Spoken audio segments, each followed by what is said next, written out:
Hello, so today's journey begins here at Hyde Park because apparently on Google 11,000 people thought it was a good place to go for hiking, and I didn't know that. And also, I'm here because I want to answer the question what it's like living in Toronto, and also find the hiking trails here in Hyde Park because I've never seen one. I've been to this park how many times and I didn't really find trails like that, so hopefully it's worth the time. Today is December 25th, and I know I wanted to hike, but I didn't know where I wanted to go, so I spent a lot of my time just making a decision. I really wanted to go to Rouge National Urban Park, but I decided to go with Hyde Park, and I'm wondering if I will enjoy it or regret it because I have to find a trail, which I don't know where it begins. We're here in Hyde Park on December 25th. Squirrels are fatter, and it's kind of eerie today. It's because it's like really cloudy and misty today, and it's like just orange leaves and clouds, white clouds. It's a different vibe for me. I don't usually come out on the 25th, but today I forced myself out. Anyways, today we're here to talk about why two things. I'm here for two reasons, really. A third if you want to count it as well. But the first is because I want to talk about the question, what it's like living in Toronto, and it's coming from my perspective. So just let's keep that in mind, me being a Torontonian for most of my life. And the second reason why we're here today is to discover the hiking trails because I do like nature, and I'm hoping that I can find them today because I hear that there are trails, but I haven't really seen them myself. I've only been here for picnics, and that's just it. So, as we go along today, I wanted to show you Hyde Park because, according to Google, 11,000 people think it's something special, rating it like a 4.6 on average, and that's ridiculous to me because I don't think it's that special, but maybe it is kind of. So, anyways.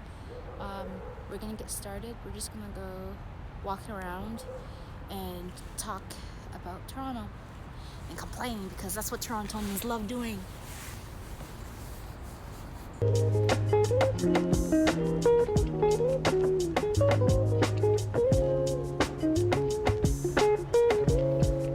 Our city, our park.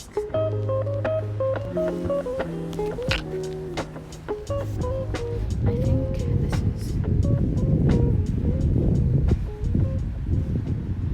I think this is it.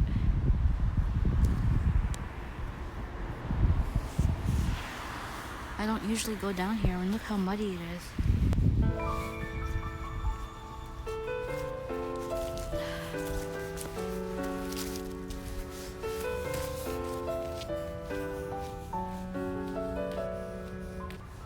I feel like I'm like Elsa and I'm singing Into the Unknown.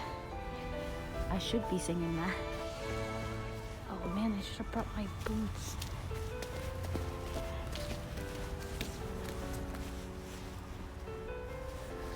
Oh, some fat boy squirrels.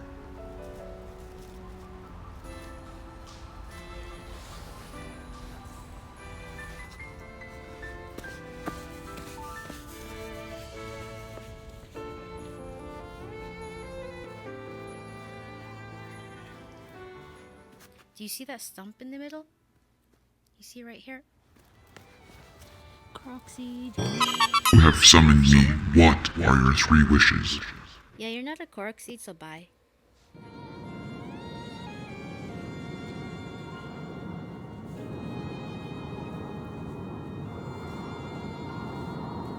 Okay, so I think this is a good place to talk.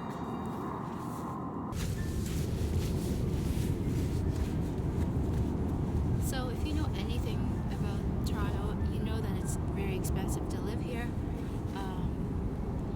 It's just the way it is. It's living wise, if you don't dorm or share a room with somebody, it's going to be really expensive.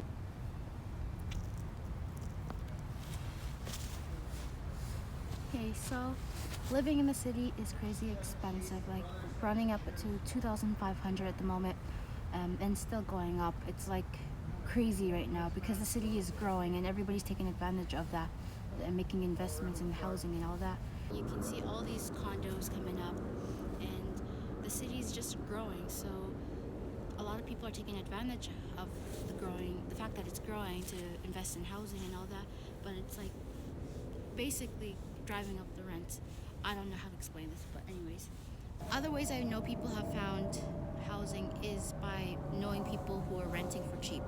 Like they found them through Facebook groups. Like, so if you can find your community Facebook group or something like that, some dash in Toronto, like Mexicans in Toronto, anything in Toronto, something like that on Facebook, you might be able to find rooms for like $300 if you're lucky, but that's like too much hope.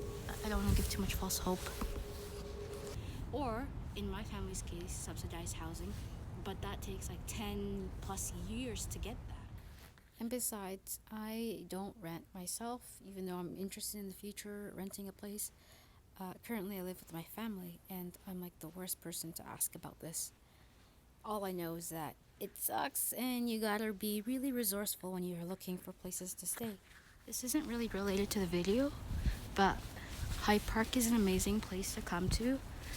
I mean, that sounds like a complete contrast to how I began the video, making it seem like it's not a big deal, but Hyde Park is really big. So if you want to feel like you escaped the city, this is one of the places you should go to. I have another place that I'm making a video of. That's also an amazing place to go to. And I'll share that later. Just subscribe to stay in the know. What is that? Is that a creek? Damn, bro. In all honesty, I usually complain about Toronto because I feel like I'm so trapped. It's like no matter how hard I try, I'm still stuck in the city, and all that negativity is just pouring out in my commentary about Toronto at times. That that's how you can see it coming out, like here. And then when I judged Hyde Park, even before I really explored it, there's much to see in Canada, in Ontario itself, but life makes it harder, and so I just take it out in the place that I can't get out of.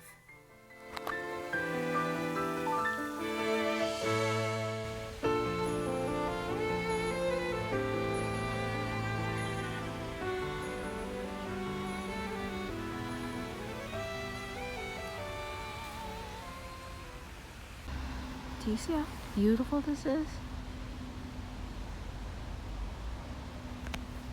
Okay, so now I want to answer the second thing about what it's like living in Toronto, and it's about social life. And if you ask me, is there a social life in Toronto? A couple months ago, I would have been like, no.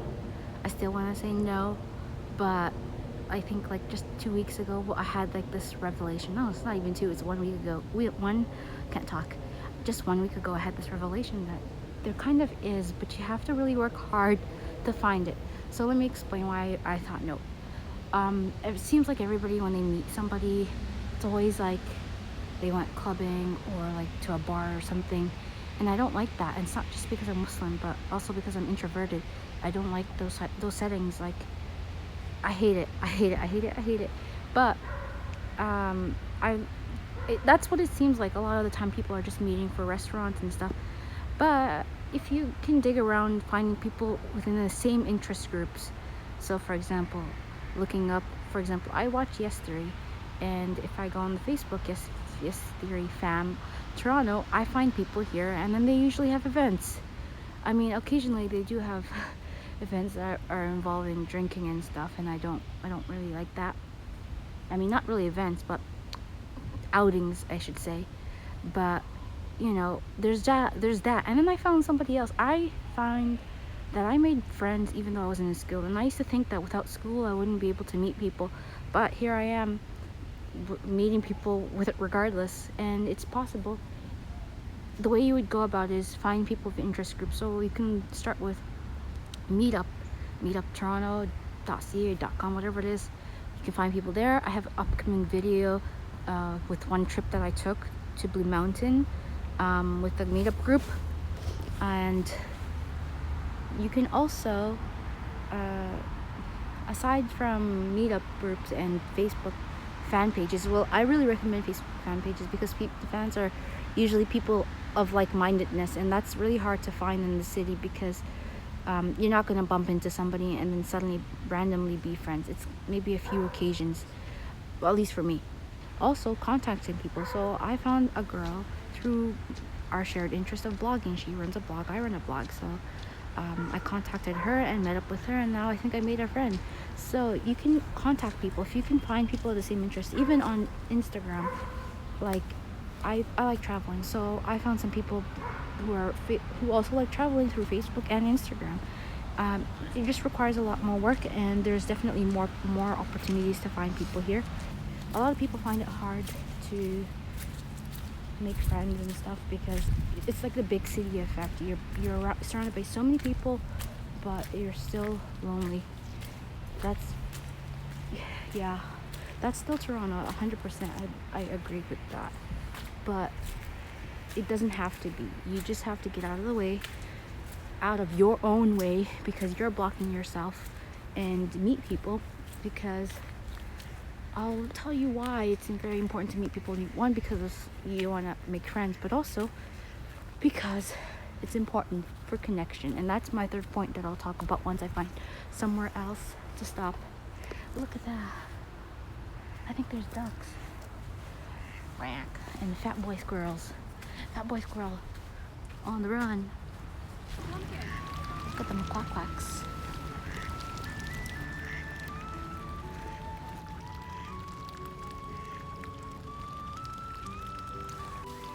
They are so at peace right now.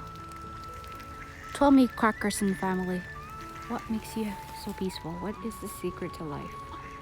We live by the sacred three rules: family, friends, and food. Occasionally, swimming. Isn't Mira Marvin coming? Oh, you will let me interview you. Tell me, Crackerson family, what is the secret to life? I've already told you. You humans need to learn how to listen. Honestly, I think I have food, so I'm about to bounce. I don't like making false promises. I didn't even make that promise, but I don't want them to think I promised them food.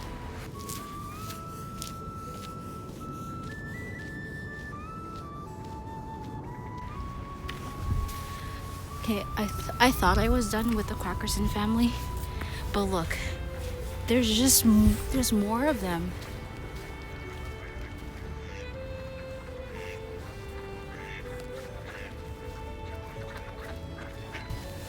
Okay, now for reals, I'm done with the ducks.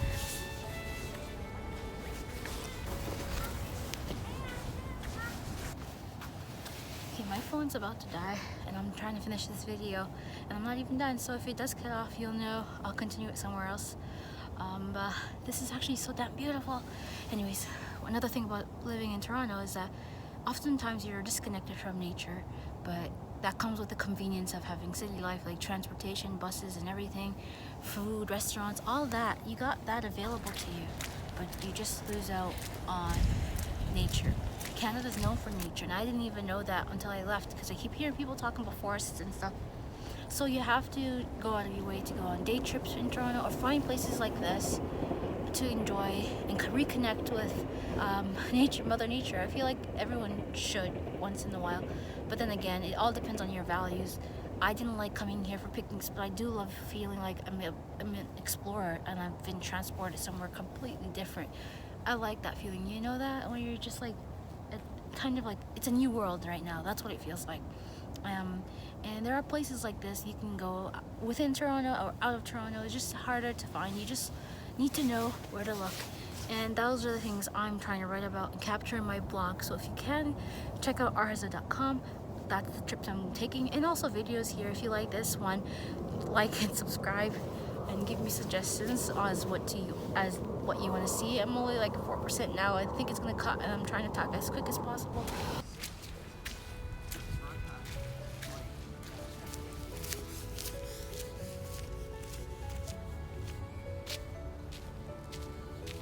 I can't get over the snow. It just makes it so much more beautiful.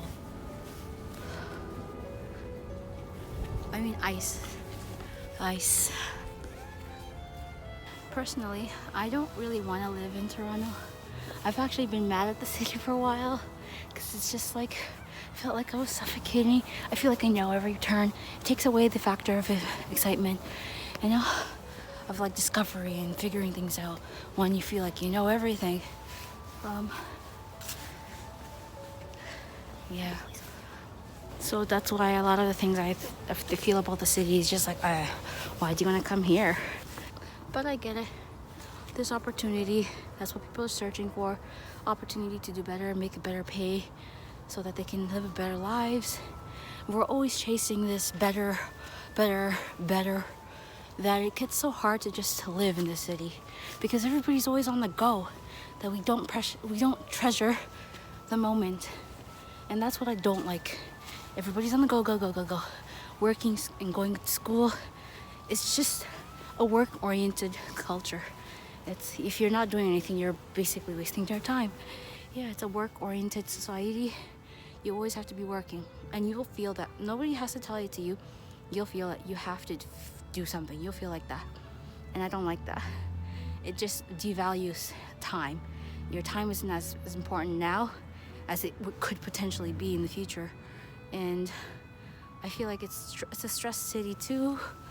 It's very stressful, which is why people don't usually meet people, and that's why socializing is harder because people don't feel like there's no use to it unless other than getting networking benefits of like advancing your career. Networking is so important because a lot of opportunities you find is because you knew somebody, and that's why a lot of people, it can kind of feel like usy, like you're being used. But then again, it's all about making these connections so that you can help each other. But if you're not careful, you could end up just being abused, at least in my experience. And yeah, I feel like if you don't survive, you cannot survive without support. And so, I mean, you could, but it's just harder. The way you can find support is by finding your communities again. It's a really, even though it's like everybody's on their own, it's still like a community oriented place. That's why you see a lot of black people together, a lot of Asians together. It's because they find their own kind. Everybody's always finding their own kinds. It's really hard outside of school or work to branch out and meet other people. And again, that comes with conscious effort on your part. So yeah, it's an interesting place to be because you're at a place where you can discover the rest of Ontario and Canada because that's where the nature is mostly at. But don't be mistaken, we still have things here in the city, but you have to put an effort to consciously take breaks, meet people, and do all that, you know, connect with nature. Remember your values. What do you want in life? Constantly connect with that stuff because that's the stuff that makes you happy. And I think we forget that a lot. While we're chasing our dreams, we forget ourselves and our happiness.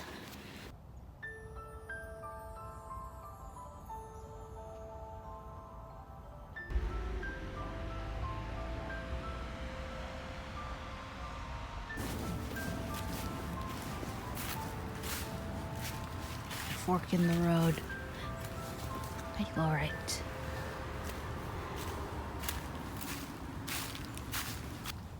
I don't know where this is gonna lead. I'm just following it randomly. If you're looking for history and culture and all that, Toronto kind of doesn't really have that. There's no Torontonian culture. There's no Canadian culture. Canadian culture is just basically an amalgamation of all these other cultures that are all celebrated, right? But Toronto itself is more for like pop culture. If you want to try weird restaurants and cafes and pop-ups and see all that, that's what we're here for.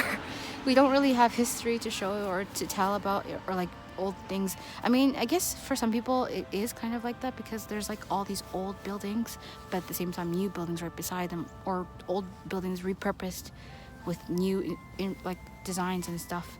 So there's that. We have that, but it's not like Europe, right? It's just a little bit, you know, where I'm going with this. But yeah, so Toronto is mostly a pop culture place. If you're interested in new things that pop up and like Kit Kat chocolate factory, whatever it is, and poop cafes and all of that. Like, you can follow Blog Toronto for those updates and stuff. But for people like me, we don't really like. Those are all like paid experiences. Like you only get like 1 or 2 hours and you forget what happens and that's it.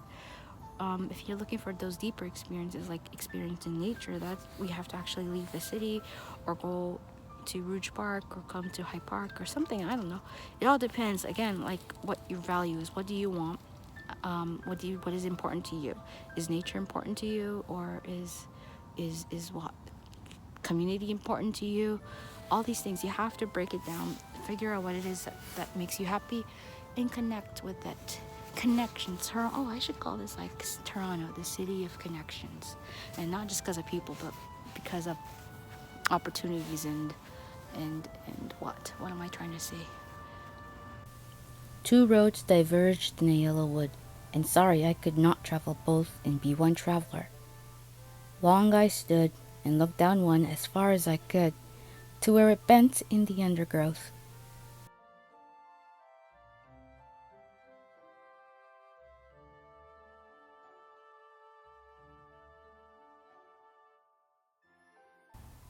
Then took the other as just as fair, and having perhaps the better claim, because it was grassy and wanted wear, though as for the passing there had warned them really about the same.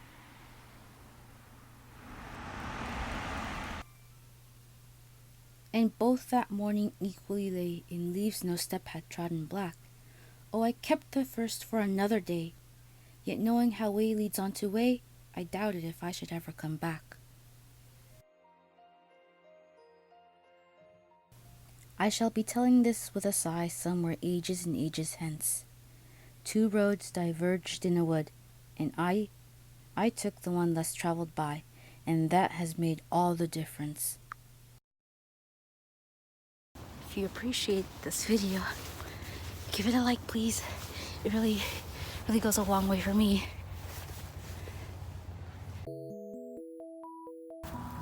Future self, talk about what it's like working and studying in Toronto. Please pass this message on to the future self, because I don't know if I can continuously talk about it without being cut. I think I'm going to make work and study a separate video, especially study, because I was a student at U of T. If anyone wants to know more about that. And also, if you're new to Canada, do not say Canadians as in we're only referring to white people, because often I've been talking to people and they're like, oh yeah, these Canadians, so they'll mention Canadian to me as though I'm not one, or anybody else who's not white. And even I guess it's not totally rude, it's just like you gotta understand, the people from outside don't understand that Canadians are everything. It's not just white people with blue eyes and whatever, brown hair or blonde hair, whatever it's the case that you guys normally see. Canadians encompass so many types of groups of people. So yeah, be careful of that. Oh, I can't see me. Okay, so in the beginning, this was gonna be a video bashing Toronto and like, don't come here, why are you coming here? I mean, we do like to complain a lot, we really do. It's our pastime.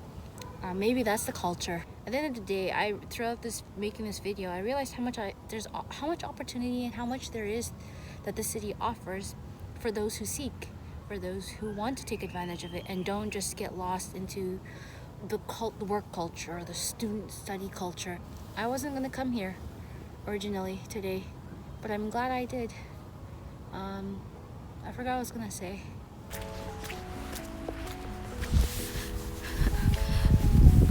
The Quackersons tell the funniest jokes. You gotta be here to know his life. Look at this place. It's like, camera, why are you butchering this?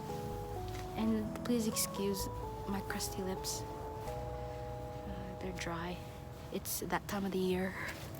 Transportation wise, that's also one of the conveniences we have here in the city, but it sucks. And I think coming from a perspective of having streetcars, buses, and trains, some people are like, well, why are you guys complaining? Some of us, we don't even have trains or trams or whatever, streetcars.